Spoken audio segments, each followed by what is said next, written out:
Video चालू करने से पहले जिस किसी ने भी हमारे चैनल को सब्सक्राइब नहीं किया वो जाके फटाफट हमारे चैनल को सब्सक्राइब कर दे और लाइक कर दीजिए और कमेंट भर भर के कर दीजिए अगले वीडियो के लिए। और हमें दिखाया गया था कि उस लड़की की स्वॉर्ड से हमारे मेन कैरेक्टर के आईब्रो के ऊपर एक कट लग जाता है और वो कहता है कि ये पागल लड़की। तो और हमें उस लड़की का अटैक का नाम बताया जाता है वाटर ड्रैगन स्वॉर्ड अटैक।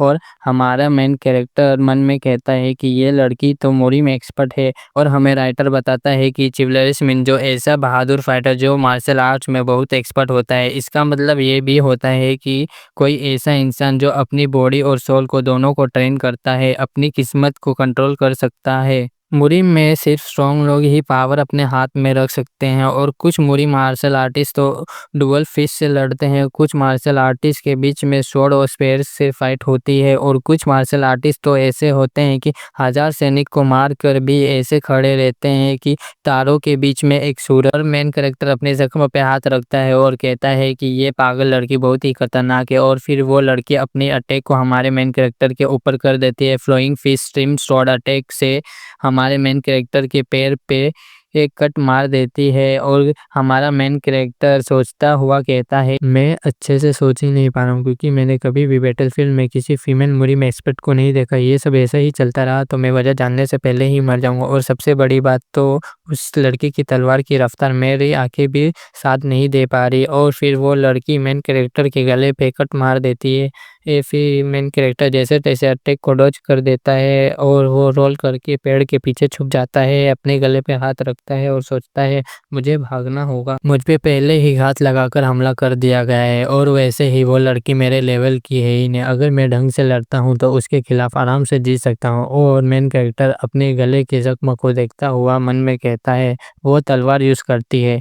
और अपने आसपास देखता हुआ कहता है, यहाँ बहुत सारे झाड़ियाँ और पेड़ है, इस जगह उसकी मूवमेंट स्लो हो जाएगी। अच्छा चलो उसे झाड़ियों की तरफ फंसाते हैं और यहाँ से निकल जाते हैं। वो लड़की मेन कैरेक्टर जिस जगह छुपा था उस तरफ देखती है और एक और अटैक कर देती है। उस अटैक का नाम बताया जाता है water stream, a stream of fish with a curve of water attack. और हमें उस अटैक को दिखाया जाता है, वो सीधा मेन कैरेक्टर के कमर पे जाकर रखता है और वो लड़की मेन कैरेक्टर के पास आकर के अपनी स्वॉर्ड मेन कैरेक्टर की तरफ दिखाती हुई कहती है, अपनी खटिया मुंह खोल बे भिखारी ने, नहीं तो मैं तुझे चोंग योंग जन पवेलियन घसीट करके ले जाने से पहले तुझे अपनी बदतमीज जुबान की कीमत चुकानी हुई, या तो फिर तू इस खूबसूरत औरत के सामने भीख मांग कर भी देखना चाहोगे।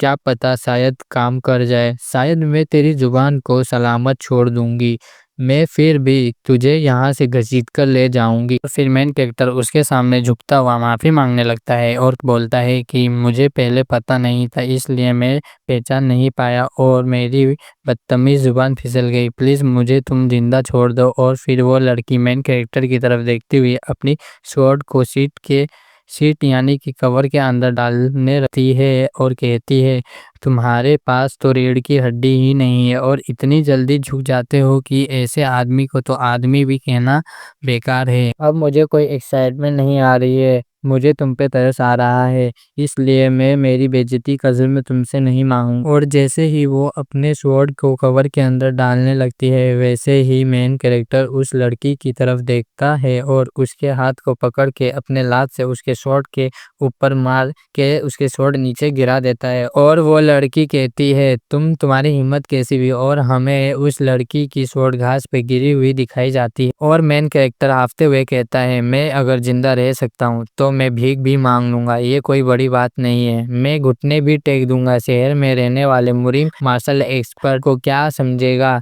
लेकिन और वो लड़की हमारे मेन कैरेक्टर को देख के ब्लश करने लगती है और मेन कैरेक्टर कहता है, बैटलफील्ड में एक पल के लिए भी ध्यान भटक गया तो पीछे से भाला आकर लगता है और वहाँ कोई भी भीख मांगने पर जिंदा नहीं छोड़। और हमारा मेन कैरेक्टर उस लड़की को पंच मारते हुए कहता है, फिक्र मत करो, मैं तुम्हें नहीं मारूंगा, बस कुछ सेकंड के लिए तुम्हें सुला दूंगा। और वो लड़की कहती है, चुप चुप रहो और अपने हाथ को हमारे मेन कैरेक्टर के जख्म पे रखे दबाते हुए कहती है, डरपोक कहीं के, मैं तुम्हें कभी भी माफ नहीं करूंगी। और मेन कैरेक्टर को नीचे गिराते हुए कहती है, ठीक है, जैसे तुम चाहते हो मैं तुम्हें मार दूंगी। और मेन कैरेक्टर कहता है, रुको रुको, इसके बिल्कुल पास है कि इतना ही कह पाता है कि वो दोनों पहाड़ से नीचे गिरने लग जाते हैं और मेन कैरेक्टर लड़की को बचाते हुए नीचे गिर जाता है और हमें उस पहाड़ को दिखाया जाता है और वो लड़की शॉक हो जाती है और वहां से उठती हुई पीछे जाती है और मेन कैरेक्टर की तरफ देखते हुए सोच ही रही होती है कि उतने में ही उसके गार्ड आ जाते हैं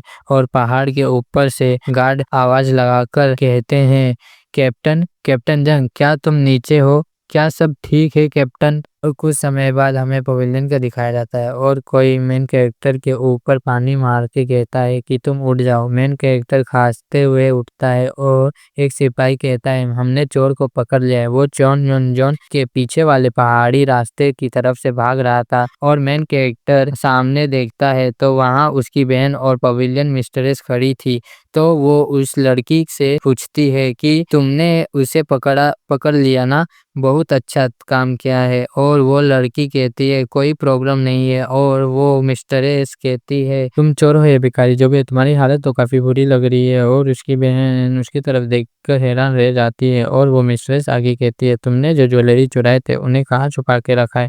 और मेन कैरेक्टर अपनी नजर छुपाते मिस्ट्रेस से कहता है, मुझे सच में समझ में नहीं आ रहा है, आप किस बात की बात कर रहे हो? और मैं कोई ज्वेलरी चुराया ही नहीं, मैं बस मांझी नाम के एक लड़के ने मुझे यहाँ की जगह बताई थी, इसलिए मैं उसके पीछे आ गया। और वो गार्ड मेन कैरेक्टर को लात से मार के नीचे झुकाकर चिल्लाकर कहता है, ओए साले, सच सच बोल। और मिस्ट्रेस बोलती है, लगता है तुम्हारा कोई मदद करने वाला होगा। और मेन कैरेक्टर कहता है, नहीं, मैं कभी भी दूसरों की चीज नहीं चुराता। और मिस्ट्रेस आगे बोलते है, अगर तुम्हारी बात सच है तो फिर तुम यहाँ चुपके से क्यों आए थे? अपनी छोटी बहन की तरफ देखता है और मन में कहता है, फिर भी मैं यहाँ आया था चोरसिंग के लिए, इसका क्या फायदा? और जिस किसी को भी चोरसिंग कौन है मालूम नहीं है तो हमारी पहले की वीडियो जाके देख सकते हैं और उस वीडियो पे लाइक भी कर देना और बेल आइकन को दबा देना और कमेंट कर देना next video next video next video. तो कंटिन्यू करते हैं अभी की वीडियो। और मिस्ट्रेस कहती है, जब तुमने कोई जवाब नहीं दिया तो लगता है तुम्हारे पास कोई बहाना भी नहीं है। और मेन कैरेक्टर कहता है, नहीं, ऐसी बात नहीं है, मैं सच में चोरी नहीं की। फिर मिस्ट्रेस कहती है, उफ, कितना सर दर्द है, बस 10 दिन बाद एक बड़ा बैंक्वेट है, अगर ज्वेलरी नहीं मिला तो मैं मेहमानों का स्वागत कैसे करूंगी? फिर म्यूनविल कहती है, मैं इसका ध्यान रख लूंगी सूगी। और हमें मिस्ट्रेस का नाम पता चलता है, सूगी। और सूगी म्यूनविल की तरफ देखकर कहती है, क्या म्यूनविल तुम? फिर म्यूनविल मेन कैरेक्टर की तरफ देखती हुई कहती है, मुझे पता है तुम गेस्ट को वेलकम करने में बहुत बिजी रहोगी, पूरे बैंकेट की जिम्मेदारी मैं ले रही हूँ, इसलिए मैं सब संभाल लूंगी। ओए तुम गार्ड, इस चोर को ले जाओ और वेयर हाउस में बांध दो। तो गार्ड बोलता है, ठीक है मैम। और म्यूनविल कहती है, अगर ये भागने की कोशिश करे या झूठ बोले तो मुझे फर्क नहीं पड़ता है, चाहो तो तुम इसे मार भी देना। या एक ऐसा चोर है जो अपनी औकात नहीं जानता, तुम्हें ही इसकी पूरी जिम्मेदारी लेनी होगी। Thanks for watching the video. जिस किसी को भी ये वीडियो अच्छी लगे तो फिर से कहता हूँ, हमारे चैनल को लाइक, सब्सक्राइब और कमेंट कर दो नेक्स्ट पार्ट के लिए। तो चलो भाई, bye bye bye bye bye.